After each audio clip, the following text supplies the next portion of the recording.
Hey guys, स्वागत है आप सबको नेपाल बाइक राइड सीरीज में। मेरा नाम है सागर और अगर आप मेरे साथ यहाँ तक जुड़े रहे हैं तो आपको बहुत मजा आने वाला है आगे की सीरीज में भी। और अगर मैं बात करूँ तो अभी तक हम लोगों ने क्या क्या शेयर किया, मैंने क्या क्या शेयर किया आपके साथ, तो मैंने सिर्फ अपना भी ट्रेवल एक्सपीरियंस शेयर किया। आगे की वीडियोस में मैं आपको बताऊंगा कि आपको अपने बैकपैक में क्या क्या रखना है, क्या क्या एसेंशियल चीजें होनी चाहिए आपके साथ अगर आप बाइक से जा रहे हैं, क्या बजट रहने वाला है, कितने दिन होने चाहिए आपके पास पूरा नेपाल घूमने के लिए, क्या क्या हमसे गलतियां हुई हैं, सब कुछ शेयर करने वाला हूं। तो शुरू करते बिना किसी देरी के। तो अब मैं बात करूं आपसे अपने ट्रिप के बारे में। तो अपडेट आ रही है 15 मार्च। 15 मार्च को हम लोग सुबह उठे अर्ली मॉर्निंग काठमांडू में और हम लोग गए थे पशुपतिनाथ टेम्पल। रेडी हुए, नहाए धोए, फ्रेश हुए, हम लोग गए थे पशुपतिनाथ टेम्पल। पशुपतिनाथ टेम्पल के बारे में कुछ बातें मैं बता दूं आपको। वहां पर कोई टिकट नहीं, फ्री एंट्री है वहां पर। टेम्पल बहुत बहुत प्यारा है। आप वहां टेम्पल में जाएंगे तो मैं सजेस्ट करूंगा कि आप प्रसाद जरूर लेके जाए। प्रसाद में रुद्राक्ष की माला, फूल सब मिलेंगे आपको। आप मंदिर में अंदर जाइए। मंदिर के 2 कॉरिडोर है, एक आउटर कॉरिडोर और एक इनर कॉरिडोर। आउटर कॉरिडोर में फोटोज क्लिक करना अलाउ है, इनर कॉरिडोर में फोटोज क्लिक करना अलाउ नहीं है। वहां मैंने एक चीज ये नोटिस करी कि वहां के लोकल्स ही मना कर रहे हैं कि आप फोटोज क्लिक मत कीजिए। इंडिया में ये चीज फॉलो नहीं होती है। इंडिया में मंदिर में लिखा है फोटोज क्लिक नहीं करनी, बट वहां पे लोग करते हैं। बट नेपाल के लोकल्स ही मना कर रहे हैं फोटोज क्लिक ना करो। वहां पे रूल्स रेगुलेशन बहुत स्ट्रिक्ट है, इसका आप याद रखिएगा। अगर फोटो क्लिक करने को मना किया जा रहा है तो मत करिएगा क्लिक, वहां पे प्रोटोकॉल फॉलो होता है। हम लोग गए थे मंदिर में, आउटर कॉरिडोर में फोटोज क्लिक करी थी। इनर कॉरिडोर में हम लोगों ने फोटोज नहीं क्लिक करी क्योंकि वहां अलाउ नहीं था और पॉलिसीज स्ट्रिक्ट थी। दर्शन कीजिए। लाइन वहां बहुत ज्यादा लंबी नहीं होती है। हार्डली हमको लगा था 20 मिनट और हम गए भी थोड़ा सा लेट थे, 10-11 बजे के लगभग हम गए थे। हमको 20 मिनट लगा था। हमको इजीली दर्शन मिल गए थे और बहुत अच्छे दर्शन मिले थे। वहां पे आप जाके दर्शन कीजिए। वहां पर सिर्फ एक वो मंदिर नहीं है, और भी शिव जी के मंदिर हैं छोटे छोटे, उनमें आप दर्शन कीजिए, काफी अच्छा लगेगा आपको। हनुमान जी का भी मंदिर है वहां, वहां दर्शन कीजिए। आउटर कॉरिडोर में आके फोटो जरूर क्लिक कीजिएगा और टाइम स्पेंड कीजिएगा। वहां पर बहुत बड़ा एरिया है, आप वहां पे फोटोज क्लिक करेंगे, बहुत प्यारी फोटोज आएंगी आपकी। वहां पे हम लोगों ने पूरा एक्सप्लोर किया। देन उसके बाद हम आए थे और जब हम पोखरा से काठमांडू आ रहे थे तो रोड कंडीशन इतनी ज्यादा खराब थी कि मैं एक्सप्लेन नहीं कर सकता हूं। इनफैक्ट रोड्स ही नहीं थी कई जगहों पे और हमको बारिश मिली थी और बारिश ऐसी थी, ओले बारिश सब कुछ मिली थी, तो हमारी बाइक्स बहुत गंदी हो गई थी। तो हम लोग 1 घंटे रुके थे अपनी बाइक्स को वॉश करवाने के लिए। हमने जहां होटल लिया था वहां से हार्डली 100 मीटर्स की दूरी पे बाइक वॉशिंग सेंटर था। हमने बाइक वहां पे वॉश कराई।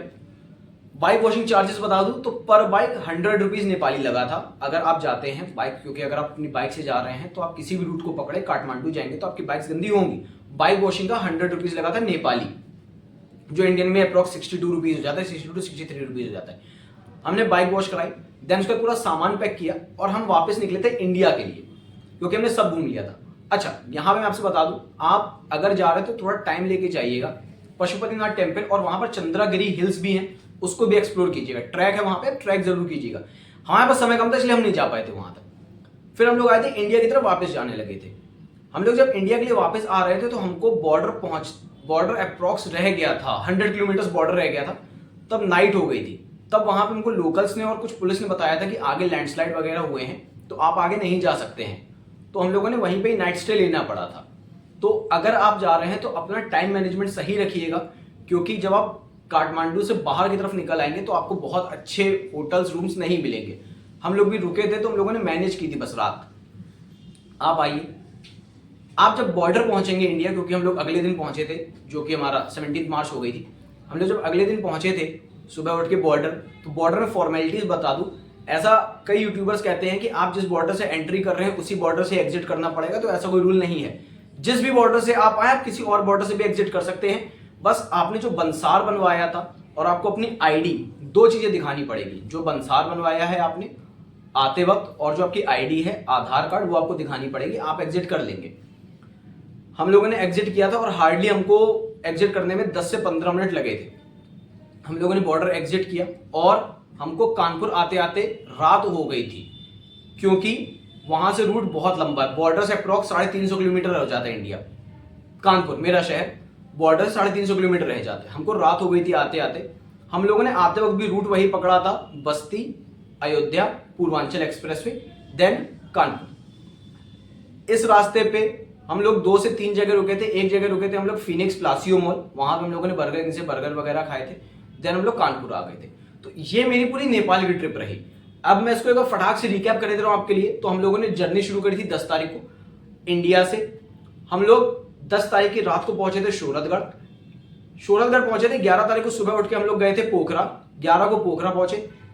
12 तारीख को हम लोगों ने पूरा पोखरा एक्सप्लोर किया था। 12 की नाइट हुई। 12 की नाइट को वहीं पर रुक के 13 की मॉर्निंग उठ के हम लोग गए थे लोअर मस्टैंग।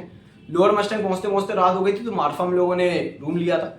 14 तारीख को हम लोगों ने मुक्तिनाथ पूरा घूमा।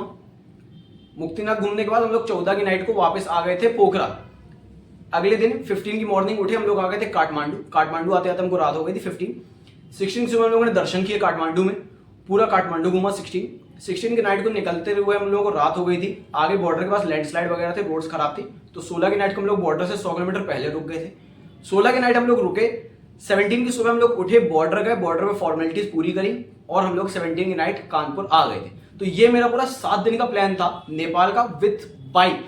अगर आप जा रहे हैं तो आपको अपने बैकपैक में क्या क्या रखना है, क्या क्या चीजें आपके पास होनी चाहिए, ये सब मैं आगे की वीडियोस में आपको एक्सप्लेन करूंगा। अगर आपको आगे ये सब बातें जाननी है, बजट वगैरह भी जानना है, तो मेरे साथ जुड़े रहिएगा। एंड सब्सक्राइब अगर आपको अच्छा लग रहा हो। Thanks a lot.